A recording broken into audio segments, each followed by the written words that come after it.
Hello, everybody. I'm back to read the next chapter in The Princess Royale, and it is written by Helen Cathcart. In this chapter, we're going to read about Chapter 4 of The Princess Royale. This is Part 3. This is in Section 4 of Part 3.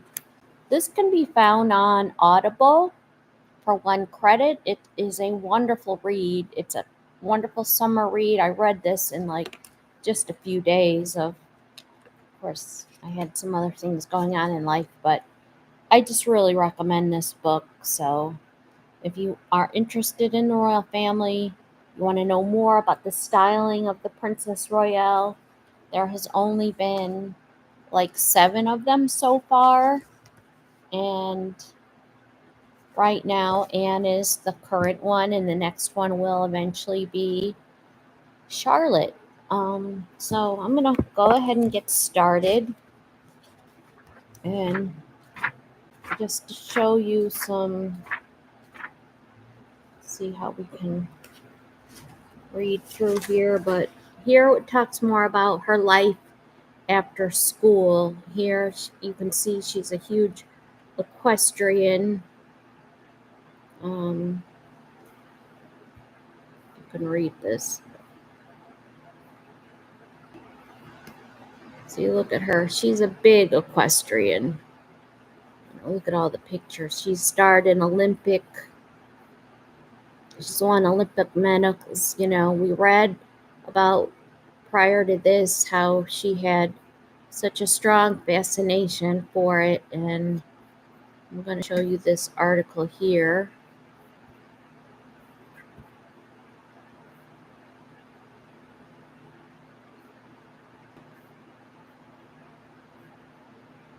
In this article, Princess Anne's groundbreaking equestrian center.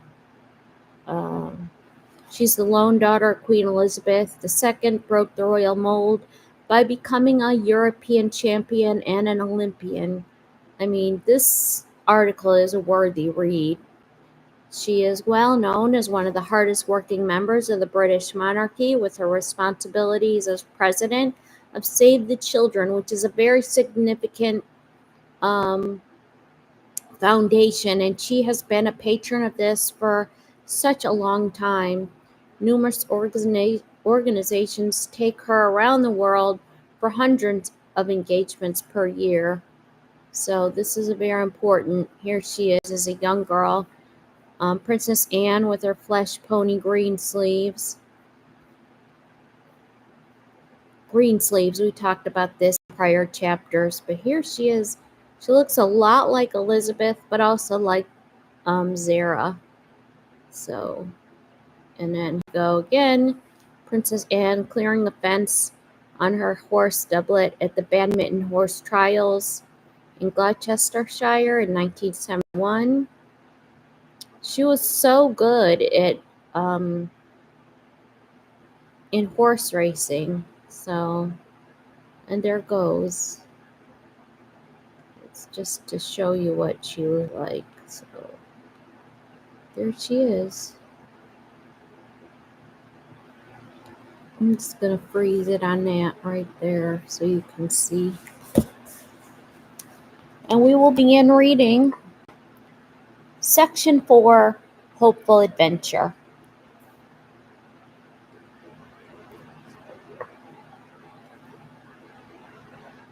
Just as the time when Princess Anne stepped from the world of school, one of the Queen's horse races, a colt by Oriel, named Hopeful Adventure, brilliantly won the Rich Grand Prix de St. Cloud. It was notable for the first win ever gained by a horse in the royal colors upon French soil, and every member of the royal household found it amusingly propitious for the Princess Anne in her own hopeful venture into the adult world. She made her social debut at one of the last palace garden parties of the season, a decisive eye-catcher in her blue dotted white minicoat, as one guest noted, and celebrated her new freedom by attending the Royal International Horse Show with her parents.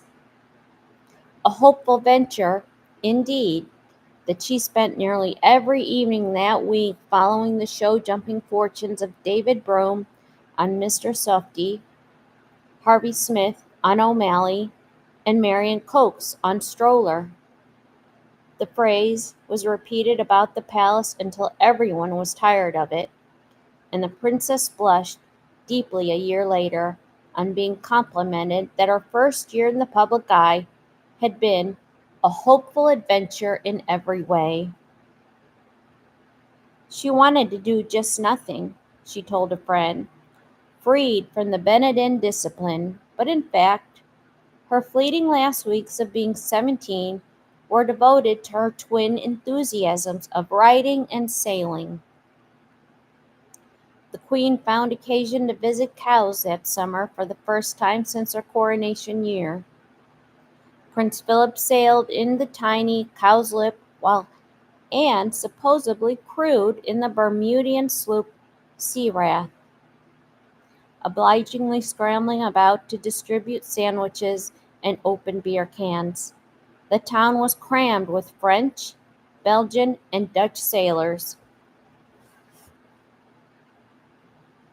who wolf-whistled with the slim blonde in her Holland cap, impartially unaware of her identity, and she was the belle of the crowded Royal London ball, partnered by a sufficiency of young naval officers, as well as the unquenchable Uffa Fox, with his shouts of "Starboard!" to all who threatened their course.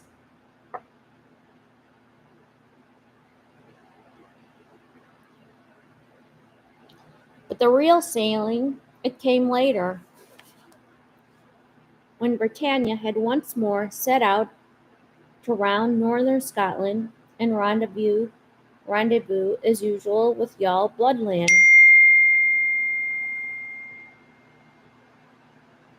Once again there was the familiar fun of exploring unknown coasts and inlets or visiting old ones,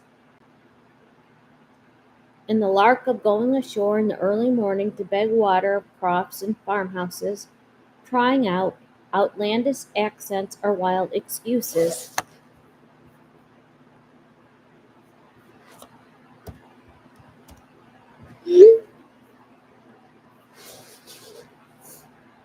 The game never palled for Charles and Anne of seeing who could remain incog longer.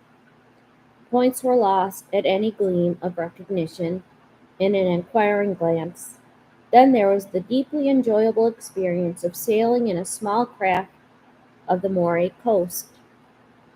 "The silence is blissful after you switch off the engine," wrote Princess Anne. "The only sound in the rush of the water, relaxing, and it was hypnotic. The gentle creak of the rigging, and the occasional flap of a lazy sail.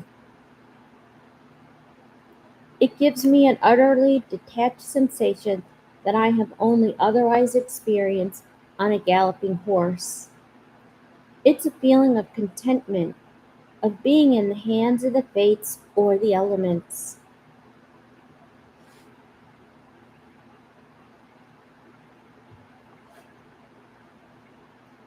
She had tried to set it all down only a few months earlier in a spot of fine writing in the orange pages of the school magazine. If it's blowing, then sailing becomes a fight. It's a battle against all that the wind and the waves can throw at you. Then nothing can touch you in your determined fighting of the elements, in your feeling of supreme confidence and lightheadedness when the wind and the sea die down, and you have won your personal battle, no matter how small. You become a part of your ship. You're testing your skill. You're not against anyone else's, but against nature, your ideals, and the person you would like to be. We must see now that the essay was full of character, and that Princess Anne had incautiously ended, sailing on a sunny day with a fresh breeze blowing, and maybe with somebody you really care for, is the nearest thing to heaven that anyone will ever get on this earth. Certainly, it's the nearest thing that I will ever get. Which, of course, set nearly every newspaper wildly guessing on this somebody, while totally overlooking the young man on whom she had rather a crush on at that time, which was her second cousin, Prince Michael of Kent. As we may well perhaps tell, he could not be on board for her 18th birthday, and Anne then had to be told of the serious illness of his mother, Princess Marina, who had died a little more than a week after the royal family had arrived at Balmoral. Then, in September, Princess Anne had heard with great sadness of the sudden death of her governess, Miss Peebles. Within the month, all three young people of the royal family, Charles, Anne, and Michael, thus attended 2 funeral services in St. George's Chapel, Windsor Castle. And that autumn the princess was indeed in a solemn mood, and she surveyed her future. There had never been a thought, as Anne later said, of going to university. Although the newspapers were full of surmise at the time of whether she had been sufficiently qualified by her 2 A-level passes in history and geography, egged on not a little by Michael, who talked enjoyably of the days when, at her age, he had gone to Tours to study French. She had perhaps daydreamed of becoming a student at the Sorbonne with Emma Solms. It was 6 years since the princess had visited the Loire Valley for a week or so to help improve her French. She had at first tried to face the rather frightening crowds, only to be finally daunted by the sightseers who appeared whenever her hosts, the Marquis and the Marquise of St. Genès, attempted to take her beyond the gates. She passed her GCE in O-level French, but still felt cramped and awkward. With none of Michael's genuine linguistic ability, but now grown-ups noticed, not without sympathy, that she no longer wished to leave London. Prince Michael was working in the Ministry of Defense, and possibly Anne saw herself in a slightly romantic role to her bereaved cousin, a companion to help him through the sadness of his family's loss.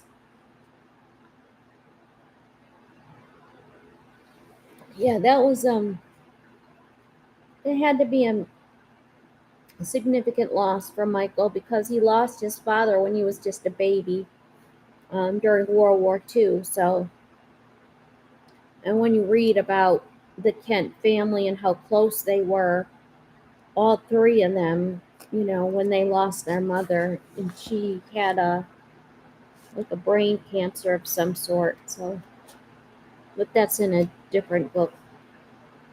So it had to be a significant loss to Prince Michael. The princess's decision to take a crash course at the Burlitt School of Languages in Oxford that autumn was characteristically her own. The Queen and Prince Philip were to pay a visit to Brazil and Chile in November, and Anne persuasively argued that the course was total immersion, as one ad man called it. It would keep her more than busy in their absence. The course required her to study French from 9 a.m. to 7 p.m., and it was for 6 weeks, with 90-minute breaks for lunch and an additional study of French literature as homework.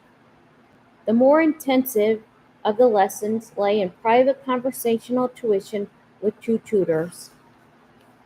It was tough going, but Prince Philip, a good French speaker, was more than satisfied on trying her out on return. A palace car usually put Anne down or called for her at the Burlitt store, but the princess also renewed some previous experiments and avoiding attention, and occasionally she went shopping with Mabel Anderson or other companions in crowded Oxford Street. It made good copy the following year, and it went down marvellously well. When she gave a speech to open the Festival of London stores and confessed that she had shopped at Selfridge's, and Peter Robinson and Dickens and Jones had been tempted into Fenwick's by way of being stuck in Bond Street traffic jams on the way from her language course. But meanwhile, in 1968, of course, the year of the Mexican Olympics, when British three-day events team won the gold medal for the second time, and the Queen Mother attended a cocktail party to honor the riders at the white bread sellers in the City of London, she took Anne along with her to meet victors: Major Allison, Jane Bullen, Richard Meade, Sergeant Jones, and with them a young reserve rider named Mark Phillips. The following month, the Queen gave a reception to all the British Olympic personnel, a crowd of over 300 to fill the throne room.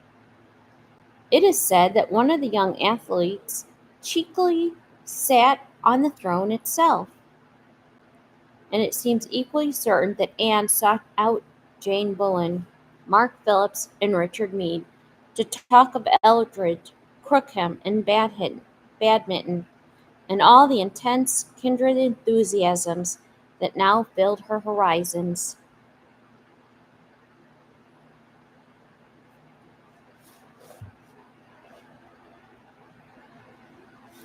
Within the span of the first winter at home, the Queen initiated Princess Anne into the rituals of regimental dinners,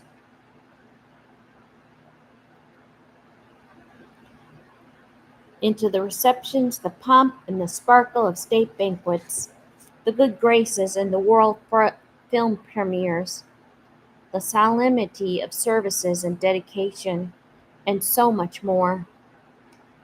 As an earnest of the future, the princess skipped up to Balmoral with her father just before Christmas for a few days to follow a small family shooting party with her own gun dog named Garnshield. Taking up both the duty and the social side of the day-to-day royal round was like skipping into the second skin. "It's all perfectly simple," she said, when a journalist inquired about the presumed difficulties of taking up a schedule of royal engagements practically from scratch.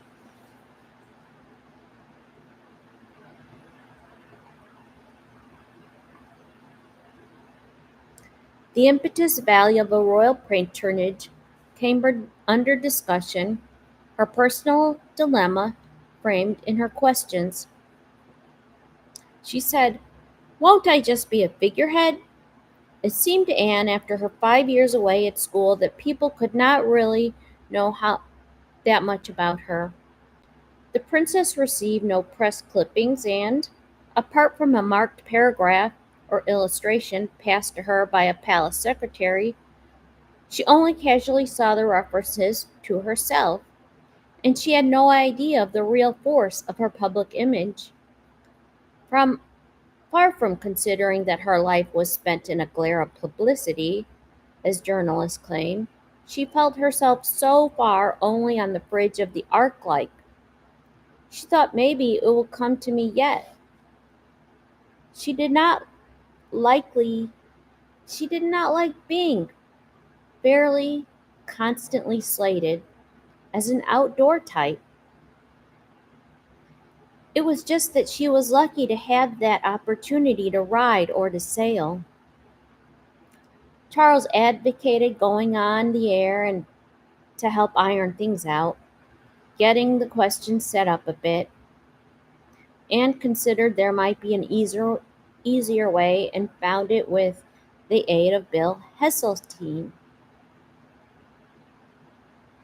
He was the young Australian who had recently been appointed the press secretary to the Queen and later became Her Majesty's private secretary. press reception was vetoed as too formal and unwieldy, and two press cocktail parties ultimately given at the palace in 1969 were quite without precedent.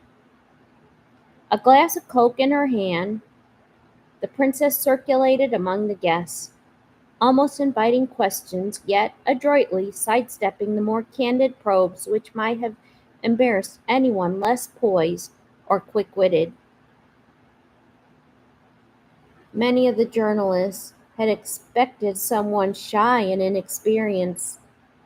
They overswallowed with equerries. Instead, they found the sparkle of Debbie 18-year-olds with one summed up a clear sense of humor, the ability to appear utterly relaxed, and a nice, uncomplicated young woman. The Queen had intended that the princess should undertake her first solo engagement on 25 April with the undemanding opening ceremony of the Young Farmers Club Centre in Warwickshire. But Prince Philip contrived to push his daughter into the deep end. As Colonel of the Welsh Guards, he had been invited to take the salute and present the traditional leeks of the regimental St. David's Day ceremony. Instead, he found himself obliged to fly to Ethiopia, and so Princess Anne stepped in to the breach. Clearly, she was not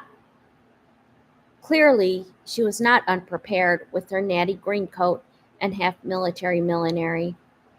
In coping with drollery, she had charm and confidence with the absurdity of handling vegetables to tough troopers. Oh, she was handing vegetables to tough troopers.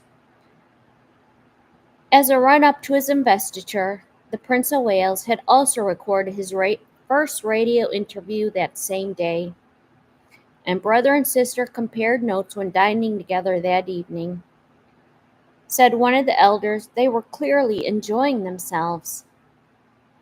That's quite an interaction. Prince Charles and Anne comparing their first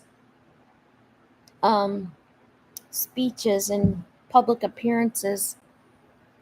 Although their paths were obviously diverging, their affectionate rivalry and interest had never been stronger. Anne rocked with laughter in the Cambridge audience when Charles clowned amiably through the Trinity College Review.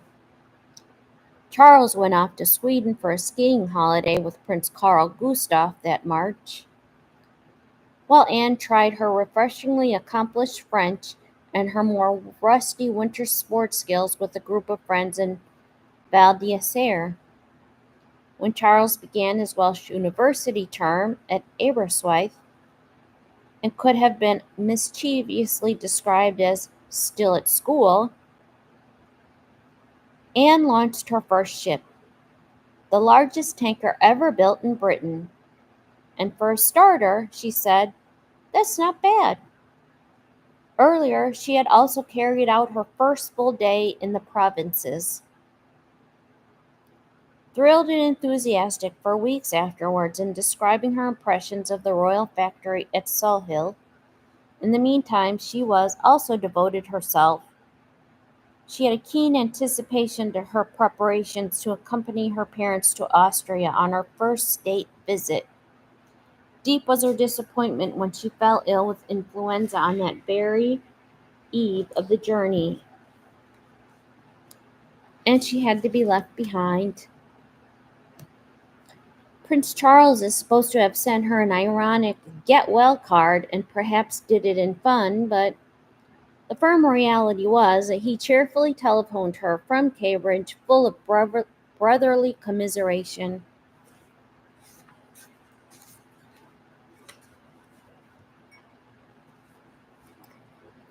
Happily, the princess rapidly she recovered, and she flew out to Vienna only 2 days later. She radiantly announcing to Lady Margaret Hay, well, I've made it.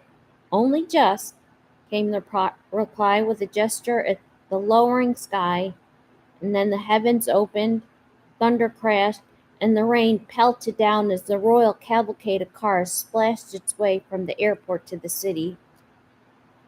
Although in time to join her parents for an intended slow drive around the Ringstrasse, she could have seen little in the rain. And at Rath's luncheon, she concealed her disappointment by apologies at bringing the unromantic English weather. But her own personal moment came that afternoon, after a Commonwealth reception when she arrived ready in riding kit at the celebrated Spanish riding school, which her parents had visited earlier. On this occasion, the platoon of international photographs marred none of her enjoyment. The head of the school, Colonel Handler, had known that she would wish to ride one of the stallions, but said he was amazed when, after a hurried briefing, she began to get the timing right, and she achieved a passage, the piaffe, a trot performed without gaining ground. "Haven't you come to photograph the horse?" she called to the clustered cameramen, amused that they seemed to be frantic with excitement. But what equally astonished Colonel Handler was proving her mother's long memory was when Anne pleasantly told him, "I hear this isn't the first time you've seen me riding at Le Panzer," and reminded him that he'd been present at Buckingham Palace's riding school when she had been lifted on to the back of the Liftpanzer for a moment as a 3-year-old child.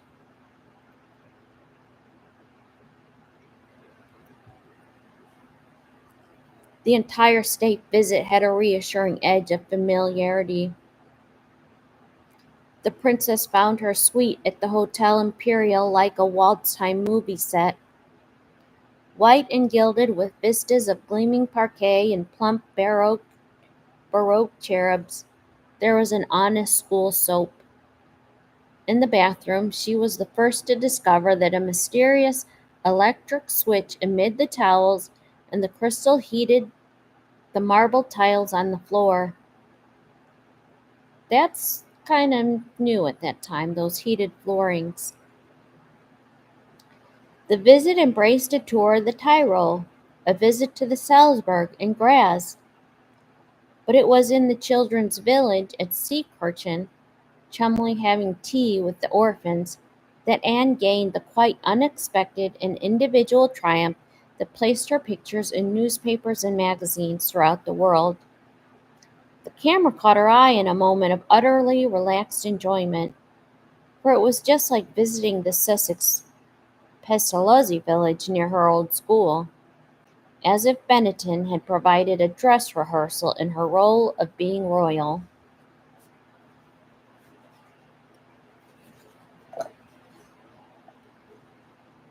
Okay, on to the next section. At a press conference held at Earl Marshall's court shortly before before the investiture of the Prince of Wales, a Dutch journalist inquired if Princess Anne would be created Princess Royal. Upon the same day, the Garter King of Arms responded that they were concerned only with the investiture and that he regretted he had no other information. In retrospect, it would appear that the impeccable royal sense of occasion could have faltered when the iron was red hot for a new minted title. The Queen's advisers recognized that sufficient heraldic chichi had been deployed already and yet probably missed an invaluable opportunity. At Caernarfon that summer, a slender figure in pale blue, the princess shared the acclaim of the crowds.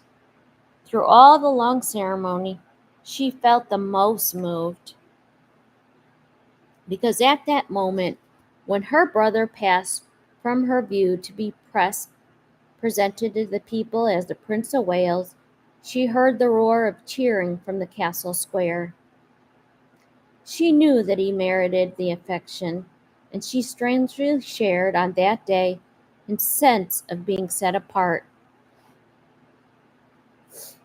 Few people just then would have regarded her curiously isolated within the royal orbit. In the temple of the generation she remained an only daughter and had no close girl cousins of her own age or just a little older. There was at the time no other prominent teenage princess in Europe, not at all events so close to a throne. Even the young Queen Anne Marie of the Hellenes, seldom mentioned in the newsprint without being youthful or little, she was 4 years Princess Anne's senior. Princess Alexandra was widely thought to be Anne's mentor from A to Z. With fashion, although the age difference of 14 years must alas have set her firmly within a state or generation. The Queen's dresser, dear old Margaret MacDonald, gave the benefit of long experience for the St. David's Day outfit of Anne's first official engagement. Ideal at the time, although it seemed singularly dated 3 months later. But Anne essentially had to find and set her own distinctive fashion style. Princess Alexandra, in fact, introduced her young cousin to the sympathetic wholesale house of Susan Small, whose chief stylist, Maureen Baker, was later to design Anne's wedding gown. Anne followed the well-trodden family trail to Norman Hartnell, with the difference in routine that she went to his salon personally to select a dozen dresses or more. These were then submitted to the palace, where Anne and her mother viewed them together, and they came to a mutual agreement. The Queen's influence was tactful. She expressed preferences, but she never opposed anything her daughter really liked. For 2 or 3 years, all of the princess's official clothes were thus discussed in some detail beforehand. But conscious that she had to exercise and train her own individual dress sense, the princess watched the pages with more attention than some young girls. She went shopping with friends, flicking through the rails at Fortnum's, watching a dress show at Belinda Belleville's, or delving into Chelsea to visit the ever-promising salon of Nora Bradley. It's always a total mystery to me why I'm described as a fashion leader, she once said, with a deprecating smile. Clothes are part of the job, if you can call it a job.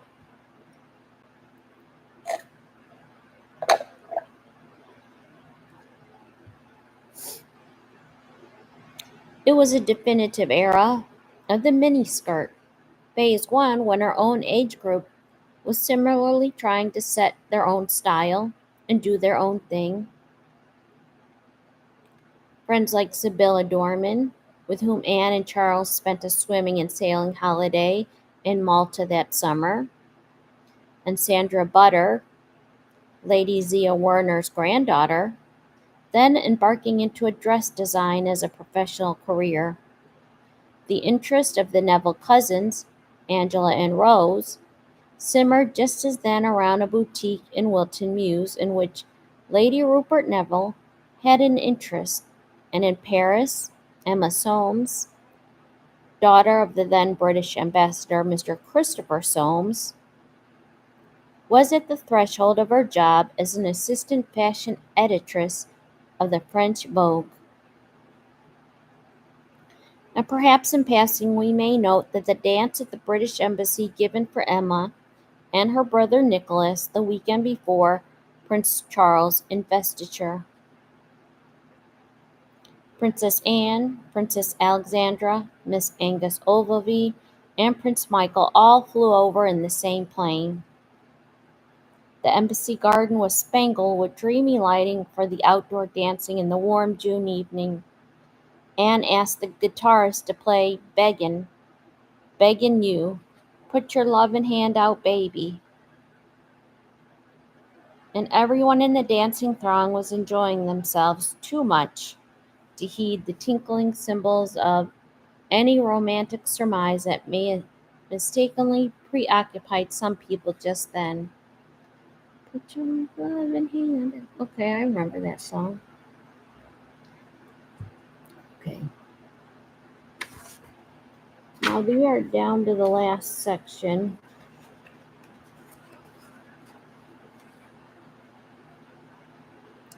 Anne's own group of friends never lacked talk or laughter in the flat. As Princess Anne disarmingly called her three-roomed suite overlooking the palace gardens. At the head of a remote nook of corridors, and originally shared with Prince Charles, it underwent only a very gradual change of atmosphere until long after Charles had moved into a suite on the mall frontage of the palace, leaving his sister exclusive possession. "There'll be more room for my ponies," Aunt said, meaning her amusing framed drawings of frisky, long-legged colts and her collection of horses in crystal, bronze, porcelain, and pottery that filled every spare display herself. Every fair display on the shelf. A man from the pubs, and then the Ministry of the Public Building and Works, had flattered her a little by asking for her specifications for repainting, and found Anne content with something light and bright, much the same as now, really. She made do with much of the furniture, both trad and contemporary, which Charles had left behind, but introduced one of the first pictures she had ever acquired. The wide horizons of Sago Lac's landscape. After reading a book about her parents' happiness aboard the SS Gothic, used in 1953 for a Commonwealth tour which the princess was too young to remember, she discovered the liner's royal finishings was still in store, including her mother's divan bed of rose-patterned chintz, and nothing would content her until she was allowed to have it. It was a link of sentiment, perhaps, with all the happy hours she had herself spent at sea. Princess Anne's last days of being blissfully 18 were rounded off with the family holiday cruise to the Shetlands and Norway in the royal yacht Britannia. And although a cold confined her to the cabin for a day or two, she recovered in time to visit her Norwegian cousins, King Olaf and the newly-wed Crown Prince Harald and his attractive brunette wife, Princess Sonia, whom she had last seen during their English honeymoon.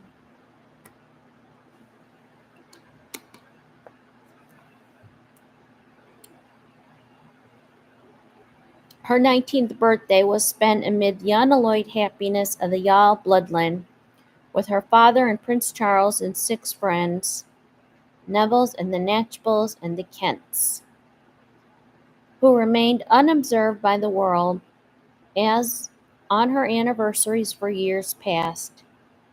Among other commemorative symbols, her personal standard was flown for the first time at the masthead. It was a richness of red, gold, and white, itself unnoticed, save by the few as the yachting parties explored the fjords north of Bergen. And yet the occasion had a farewell poignancy, for this was to be the last royal cruise of Bloodhound, Prince Philip having decided on grounds of expense that the time had come to sell the yawl and rely in the future on the chartering of a suitable successor. Much as she disliked her father's decision, Princess Anne could only accept it.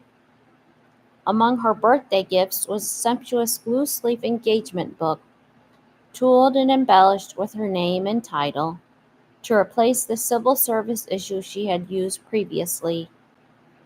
All her public engagements of the past 6 months had been, in this sense, impromptu and unexpected.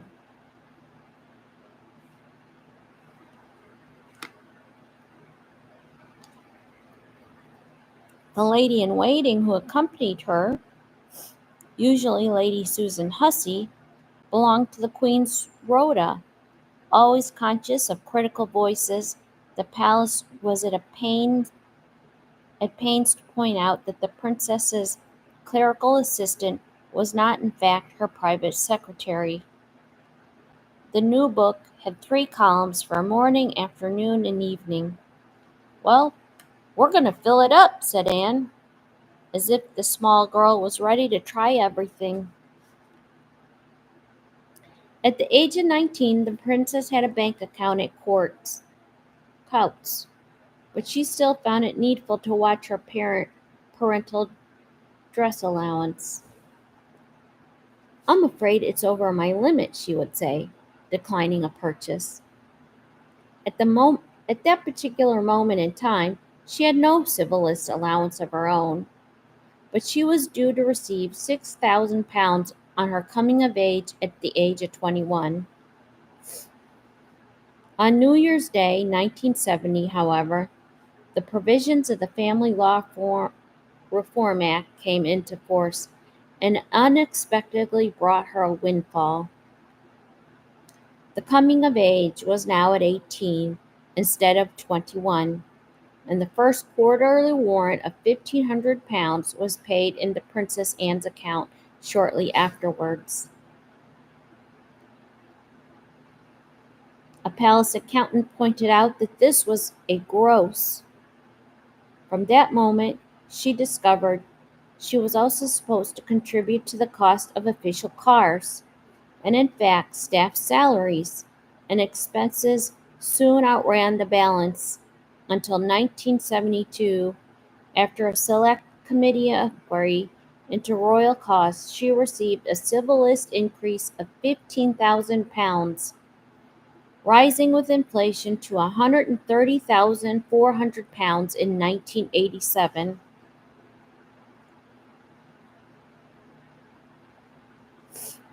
Princess Anne's personal standard, with its silver white label and red heart above the basic royal arms, was publicly flown early in September 1969 when she opened a road transport education center in Shropshire, and incidentally drove a double-decker bus along with the same training roads. Okay, picture it, Anne driving a double-decker bus.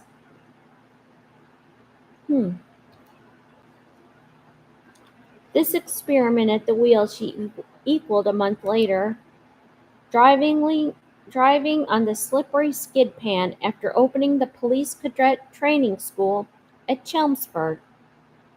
She undertook every maneuver, as an official said. "We would have expected the Duke of Edinburgh or Prince Charles to try." Then came the princess's somewhat dramatic visit by helicopter to a North Sea natural gas drilling rig, competently clad in a red trouser suit as if for any emergency.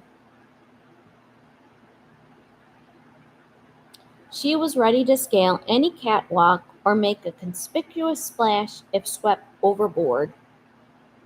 In the spirit of inquiry, she in fact made an unscheduled scramble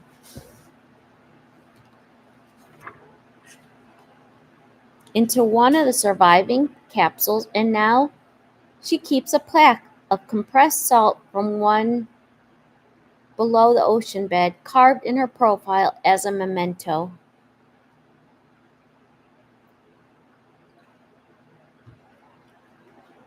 The next day, she flew to Germany to visit her regiment, the 14th and the 20th King's Hussars. She assumed the colonelcy in chief. It was her first 3 months later. It was her first 3 months earlier. and was now scheduled to receive a civic welcome in the Paderborn Town Hall. She attended a mess dinner. She took a salute at the regimental parade the following morning, and she drove a chieftain tank.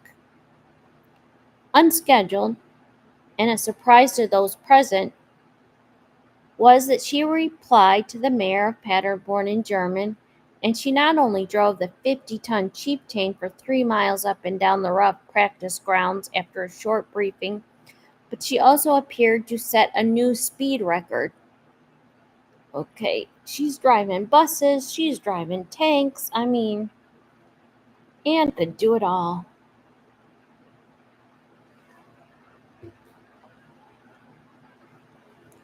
"I'd love for one Christmas," she said, but what she got was a diamond brooch subscribed by all ranks and the gift of an appropriate number for her car, 1420H. The Hussars had acquired from, among other previous owners, a dairy milk float. Staying with her aunt and godmother, Princess Margarita, at Langenberg in southern Germany that weekend, she hilariously recollected the escort horse that had reared in terror at the sight of her personal standard, and she found the newspapers staging their own field day with pictures of her firing a Sterling submarine machine gun. She placed 5 shots within 3 inches of the target center, and firing an automatic from the hip equally credibly. Warning her that she would be asked to try out machine guns, Prince Philip, Prince Charles, and Prince Michael had ludicrously enlarged its terrors until, thorough in everything, she had taken some basic coaching from all 3. These were early highlights of her 20th year. In that same season, she also undertook solo officials to Bristol, Manchester, Bolton, and elsewhere, under the phrase, "The Princess Anne left Heathrow Airport, London, this morning in an aircraft of the Queen's flight to visit. Upon arrival, Her Royal Highness was received by H.M. Lieutenant for the county, and began to threaten the court circular with monotony. The Princess named and launched the hovercraft, the Princess Anne, at Dover, sat to Terence Kono for her first adult portrait, and accepted her first presidency. It was, even then, none other than the Save the Children Fund. She received purses at the Albert Hall, was the chief guest of honor at Mansion House lunch, and she engagingly visited children's homes, schools, and housing schemes. She prettily unveiled plaques and laid foundation stones. She looked wryly flattered on learning that her presence at an agricultural show had doubled attendance. At Kensington Palace, the old Princess Alice of Athlone, who could remember the patterns of royal behavior over 8 decades, thought it was quite extraordinary that the young princess was doing so much and so well.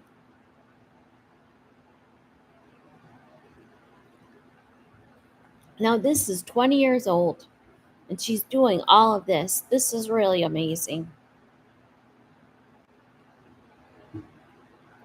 Princess Anne found press attention to her private writing activities less easy to endure. In planning a full program of show jumping and eventing, the enthusiasm of the sponsors often had to be kept on a tight rein. On the line to the organizers, a cool-voiced lady-in-waiting would inquire if the princess could take part without a barrage of press and publicity. At Taplow and Downlands, Wiley and elsewhere, it had to be understood that Advanced publicity might deter the princess from arriving. At the Everton horse trials, the name of Miss J. Smith appeared on the program. A stratagem justified with the Princess Anne took over Royal Ocean, but then chanced to be spectacularly thrown, happily with a little resulting publicity. The princess made her new riding friends who knew when to shield her at times from an embarrassing camera.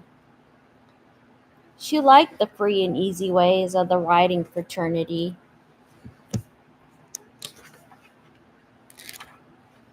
and the recognition that others could have nerves as well as oneself, and the ready avenues of wider acquaintance of a new proven footing of equality. She admired Richard Meade from her early teens. For instance, when he seemed assured of a place in Tokyo Olympics team, only to take a penal dive into the badminton lake upon Barbary, which brought an end to his dream.